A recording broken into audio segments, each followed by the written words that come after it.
Welcome back to Into the Pine. Today we are going over how to wax your skis. This is part of our maintenance setup, getting yourself ready for the season so you can be ready to shred.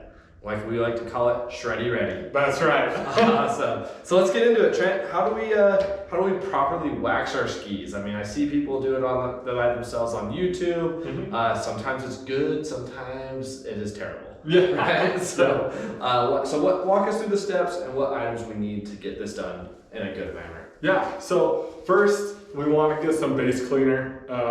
This is just going to actually pull out any contaminants. It's actually going to dry out your base. So if you get it on your hands, it'll also dry out your hands. But we want to just clean this base up so that the base and the pores of the base are ready to get new wax. Awesome. That's a super important step, I noticed. You know, a lot of people forget it, and to be honest, if you don't have base cleaner, it's not the end of the world. Yeah. However, this is gonna help change your days from riding on the mountain from having a good 2-3 days to a solid at least 3 to 5 days, on the mountain. Just because your base is gonna absorb more wax. Totally, and it's gonna maintain that wax like you're saying. And one thing to note is, if you notice when I put it on, I didn't use a ton. And I don't know if the camera can see super well, but it coats it fine. I didn't need to use a lot. I'm starting to pull up gunk and different things in this. Right. So the more I wipe it down now, I just want to dry it out, get all that gunk up, and then the base will be ready to go. Awesome. This stuff is super cool, really easy to find. You can buy it on Amazon, you can buy it at your local ski shop. Yeah, it's super common. Yeah, we're a big fan of using the Dakine brand. Great way. I'd say the one thing that I like best about this is using a liquid brand versus an aerosol. There's a lot of aerosol you can buy, and it's almost more expensive. Not a huge fan, you're just gonna go through it way too fast. So you really only need a little bit. Yeah, exactly. All right, so now that it's kind of, evaporated, we're nice and dry. Yeah, we can get our iron here, which we've already heated up. Now I get a lot of questions about heat and how much I should use, but there's some preference that goes into that. Right. So what would your preferences be? I tend to go a little bit on the hotter side without feeling like I'm burning the wax. For myself, I don't want to be waiting too long to drip wax and let it seep in.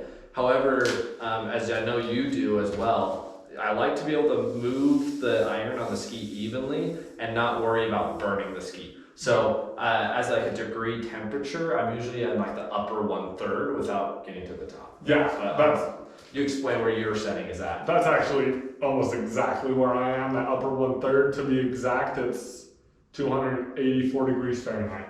Awesome. Another thing to mention is we are using Mountain Flow Eco Wax, and it doesn't apply the same way that your petroleum waxes would. Right. And these are more biodegradable and healthy for the mountain and the snow. So it goes on, it smells like honey. But it also scrapes off a lot differently than your average waxes. Yep, I remember this is a sticky wax. Yes, very sticky. Just like honey, but I remember it works great. Yeah. It'll be going fast. Awesome. So we're gonna go ahead and get started. I like to hold it upside down, and then you just apply the wax, and it'll start coming off in drips, and you really don't need a lot. We just want enough to coat this ski. Oh, will you grab my cord? Yeah. Oh, just kidding, I got it. And we really just want to coat this ski. And you can always put more on if you felt like you didn't put enough on. But if you put too much on, well, you're gonna know when you scrape it off that it's not what you want. The more excess you have, the more you have to scrape off. Exactly. You can see I missed a little spot up here. Yeah. I'm gonna grab the camera so we can show you. Again, you'll see pictures of people that are going to wax their ski and they like to do all these crazy patterns. It's all for show, for videos. You really only need a few drops every, as you go along every here and there. So, and you can see if you get right here, you can see as I pass, that clump is still there. So I really want to make sure that it gets spread out Just like you're ironing a shirt, right? We want to make sure we get everything evenly applied. We don't want any spot to be missed because that will create drag. And then we just go on by.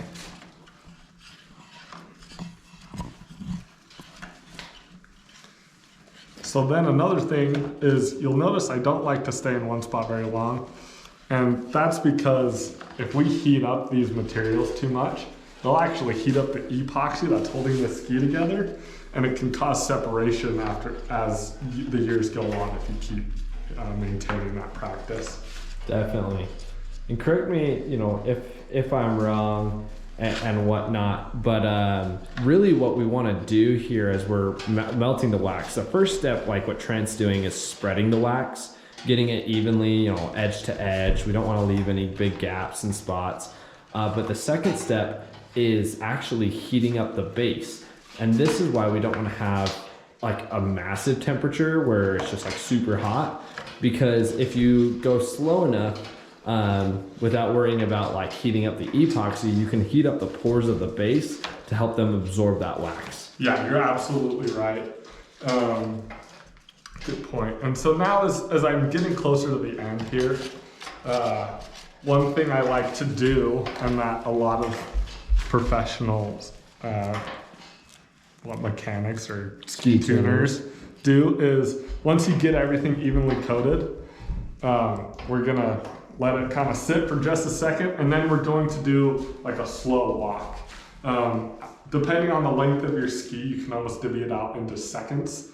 So I set mine here, and I'm gonna do about 15 seconds for this ski. So 1, 2, 3, 4, 5, 6, 7. I'm about the middle of that ski. 9, 10, 11, 12, 13, 14, 15. And what that does is it really allows, that slow in, and the heat is able to really dive that wax into those pores and get everything set up. And that's usually the last thing I do.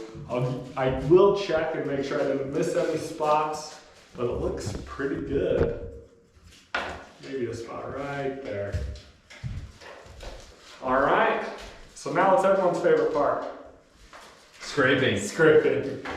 Right? And good to let this dry a little bit. If you try to scrape a ski while it's too hot and wet, like the wax is still wet, you're not gonna scrape it for a while, you're just gonna brush the wax around, right? So I know I generally give my ski a couple minutes to tune. Sometimes I'll walk away and grab a snack or something. Yeah. We'll just put some of our tools here away, and we'll come back. Go ahead. All right, so our wax is all dried and ready to be scraped. Austin's gonna help me here so it doesn't take too long. Where'd that other scraper go? Yeah, right. Oh, so this scraper is the size of Kansas. Usually they come in a size like this, but this one gives me a little more leverage, so I'm gonna use this one. Austin's gonna use this one, and once again, we're gonna want to be running tip to tail.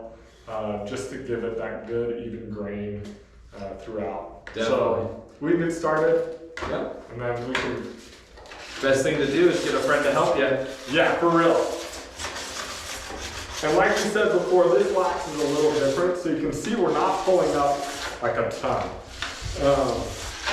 When usually with your petroleum-based waxes, you can pull up a pretty good amount.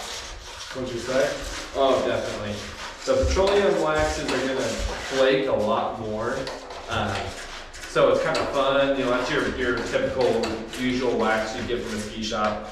You'll see it as it comes off. This wax, we only use a small amount for one, and two, it's just so like honey. It's so thin. Yeah. And one thing you'll notice that Austin and I are doing is with these temperamental spots, we'll hit it kind of back and forth, and then give it one good pull through it at the end. On the tip of the ski where you're not really making contact, you don't have to be as precise with how you scrape it. And that's simply because it's not touching the ski or the snow, right? So it doesn't quite matter as much. Awesome. Now here's a good question that a lot of people ask as we're scraping. I'll let you kind of hit this last bit so your scraper's got a nice clean edge to it. When you're scraping a ski, people go, well, how do I know when I've scraped enough? Oh, Right? yeah, that's a great question. You know you scraped enough when you're not pulling anything up anymore. Yep. And you can see it, like over here, you can't see as much texture to it, if you want to grab that camera. So, I don't know how well you can see, but it's not as pronounced. Whereas you come over here, you can really see like, well, there's wax on there, right? And so, that's how we know that there's a lot on here still that we can get off. Awesome. Oh, a nice little secret that we use in the ski shop is thin to win and thick to stick. Yeah. Right? And they say, well, how do I know when I've gone too thin? Well, you can't really, because we're not skiing on a layer of wax, we're skiing on wax absorbed into the base of the ski. Yeah. Right? So there's a very tiny microscopic layer. And what I really like to tell people is wax, and it's like moisturizing your skin, right? So the base has pores like your skin has pores. So we want to apply the wax like a moisturizer. And if you just got like a ton of moisturizer and just threw it on your face and just let it sit there, right? It's not going to do a ton for you. But if you get it on and rub it in and get that excess off, that's when it really starts to benefit. Right. Here, I'm going to let you keep going.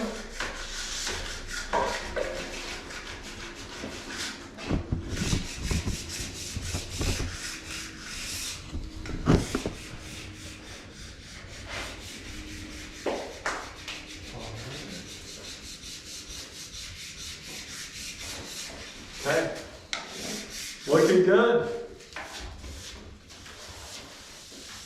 All right, so now we can move on to brushing, which is like therapeutic for me. I love to brush skis. It's the best step, and it's actually one of the most helpful steps. This Yeah. is the buffing stage of wax, right? If you just leave it like this, it's slick, but it's still got sticky spots, right? Yep. You can kind of feel it.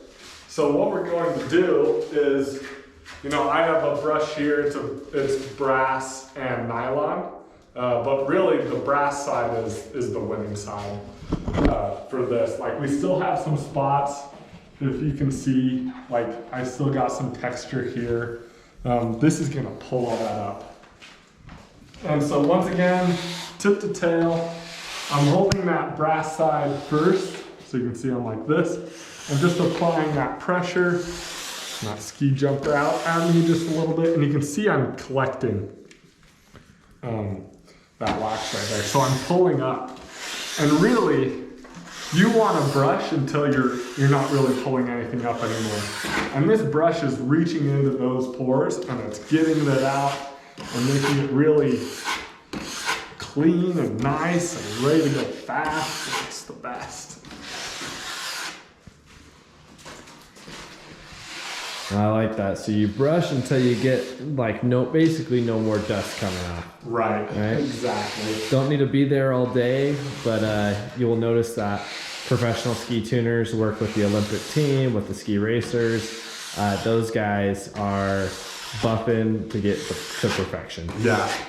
Well, it's crazy. There's so much superstition around ski tuning, and there's all these little nuances that racers will do that I don't really think make a ton of difference, but Brush 7 times. Yeah, exactly. Even if it makes a minute difference, they're about it, Yep. So now that we've pulled out a good amount, we're gonna switch to just a straight nylon. And this is more just to, like Austin said, just gonna buff out, get all that dust off. The ski, It's gonna pull a lot less off the base and really just kind of clean it up. exactly. I love that you bring up the superstition. I mean, I am a superstitious skier when it comes to my ski wax. Oh yeah, me too. You know, I end every wax session with a buff pad, a Scotch-Brite, and I just like to go a quick pass or two, tip to tail. Yeah. You know, in my mind, it puts little microscopic grooves running tip to tail, so the water can move faster through it. But that's a superstitious skier. Yeah. So like Austin said, he uses a buff pad. I just use a paper towel. Really just get the last of that dust off. It kind of buffs it, makes it real nice. So then if you take a look now, we've got like a nice shine to it. You still have a little bit of texture, but you know, that's looking really good. Nice and clean. And one of the guys who taught me how to tune, he said, you never touch the base when you're done skiing. And I was like, oh man, or when you're done waxing. I was like, oh man, why? Like, you're putting imperfections in it or you're contaminating the base? He's like, no, just put smudges in your nice work. I was like, that's it? What the heck? So that's it. Now we're ready to grip and rip. Awesome. Thank you guys all for joining us today, and stay tuned for our later videos.